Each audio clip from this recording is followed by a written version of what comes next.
Another guy you return is tight end Nick Provo. I talked to him during media day, and he said this about you. He's a goofball, a big-time goofball. That's my guy. I love that guy.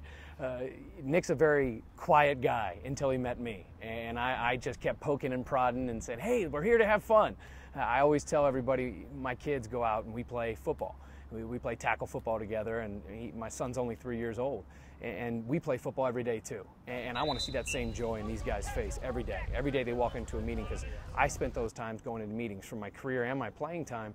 You go into meetings, you're like, oh, I got to watch the same thing over and over, and you struggle. And I never wanted to be that guy. I always wanted to be that guy that allowed these guys to come in and they never knew it was going to come up on the screen. They didn't know if it was going to be a highlight from 1982 or if it was going to be a movie clip that we all love, like the hot route thing in Wedding Crashers. I mean, whatever it might be, to just spice things up and make them enjoy themselves so they're not, it's just not dull. Because football's not dull. When you're out there and all those people are in the stands, it's crazy. So I want to make it as crazy as possible all the time for these guys. Well, one guy you've been keeping entertained, this is your third now year with Ryan Nassib, second year in the same system. What's your relationship like with him? It's been great. I mean, I love that guy. It was hard at first for both of us. I think both of us came in really not knowing what to expect with each other. He looked at me, who the heck is this young guy? What the hell does he know? And I think it was kind of hard for him at first. Oh, I've got another coordinator, another quarterback coach. And it took some time to gain some trust. And after a whole spring, and after even the first game, that first Akron game, I think that the two of us really realized we were in this for the long haul together. And I'm here for him, and he's here for me. And we want to work this thing out, and we want to become great. And I think that's what you need. And for us, it's a great trust relationship. He knows I want to protect him and let him play, and we're just going to keep moving along, and we have a great time. We poke fun at each other. I always try to get him laugh. He's another quiet guy.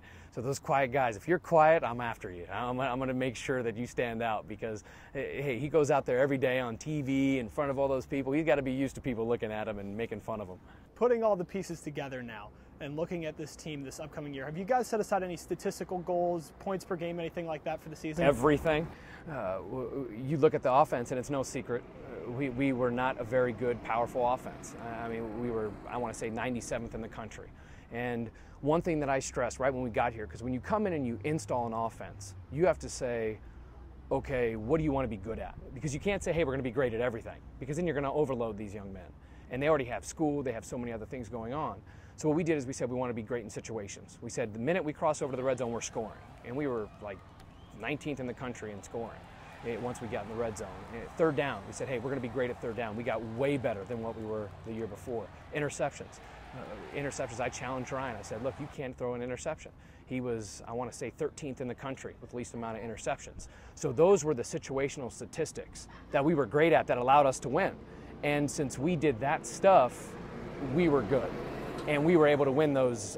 I think we won 8 games last year. Now you sit back and say, okay, guys, now we got to get the old explosive plays. We can't just say, hey, let's be good in third down. Let's be great in the red zone. We now need to score the points in the red zone. We have to put the big numbers up and score touchdowns. We have to make big plays. We can't just have one 50-yard play the whole season. Guys got to make things happen. No more thinking anymore. Catch the ball and score. So I think that's the big thing for us. We were good in the situational stuff. We have to stay good in that and get better. But the base stuff is where we really got to attack first and second down. So final question, Coach, going to put you on the spot. Where do you think this offense will rank by the end of the year? A lot higher than 97th. I promise you that.